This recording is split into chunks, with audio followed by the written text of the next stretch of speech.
1990 में जब लालू यादव सत्ता में आए, बिहार में पिछड़ों की राजनीति की शुरुआत हुई और कहा यह जाता है कि बिहार में जाति है जो जाति नहीं, और इसे कुछ भी कह लें, आपकी जाति क्या है आरजेडी वाले खोलते हैं।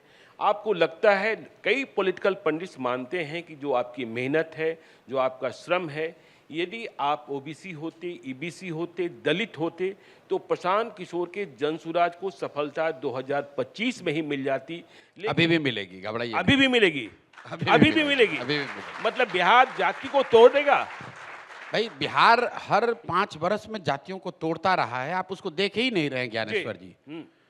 आप बताइए, 2014 से लोकसभा के 3 चुनाव हुए, लगातार मोदी जी भाजपा यहाँ जीत रही है। आप और हम जानते हैं भाजपा का यहाँ कोई ऐसा चेहरा नहीं है, सुशील मोदी जी के जाने के बाद तो कोई भी चेहरा नहीं है जी।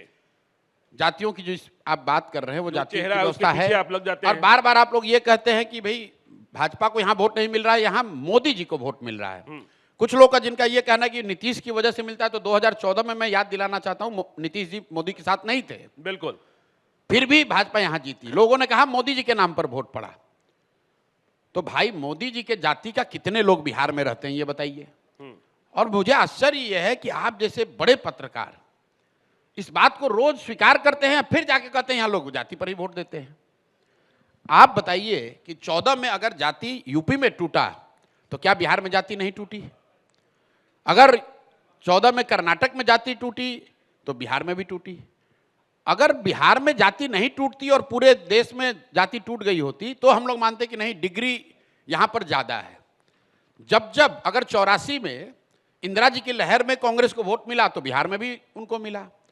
1989 में अगर बीपी सिंह को पूरे हिंदी हार्टलैंड में जनता दल को वोट मिला, वो फोर्स भ्रष्टाचार के नाम पर, तो बिहार में भी जाति टूटी, लोगों ने बीपी सिंह को वोट दिया। 2014 में जब मोदी जी के नाम पर पूरे देश में कम से कम हिंदी हार्टलैंड में लोगों ने वोट दिया तो बिहार में भी लोगों ने मोदी के नाम पर वोट दिया। 2019 में अगर पुलवामा के नाम पर बीजेपी को बड़ी सफलता मिली तो बिहार में भी मिली। एक्सेप्शन कहां है? अगर एक्सेप्शन आप मुझे दिखा दीजिए कि नहीं पूरे देश में लोग जातियों से उठ गए, बिहार में नहीं उठे, तो मैं मान लूंगा कि डिग्री ऑफ कास्ट और its influence on politics is greater than other states. मेरे भाई, खाम थियरी बिहार में थोड़ी ना बना है। क्षत्रिय, हरिजन, आदिवासी, मुस्लिम गुजरात की थियरी है।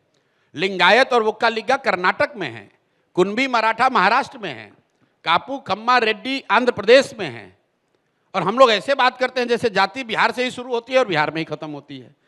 मैंने चुनाव जितने भी राज्यों में कराया है, देश के स्तर पर भी जहां मैं जुड़ा रहा हूं, मेरा अपना अनुभव है कि जाति एक महत्वपूर्ण फैक्टर है, लेकिन जाति एकमात्र फैक्टर नहीं है। जाति एकमात्र फैक्टर नहीं, जाति एक फैक्टर है, एकमात्र फैक्टर नहीं। अगर होती तो मोदी नहीं जीतते यूपी बिहार में। अगर होती तो गुजरात में काम थियरी नहीं तोड़ी जाती। हर जगह जातियों, जब कोई व्यक्ति, कोई विषय, कोई इतना बड़ा प्रयास नहीं होता है, देन समाज की एक टेंडेंसी होती है कि भाई सब दोनों लड़ने वाला एक ही जैसा दिख रहा है तो चलो अपना जाति वाले को दे देते हैं। लेकिन अगर कोई अलग प्रयास, अलग व्यक्ति, अलग मुद्दा समाज के इमेजिनेशन को कैप्चर कर ले तो जातियों में, समाज में ये ताकत है, वो जातियों से ऊपर उठकर वो वोट करता रहा है।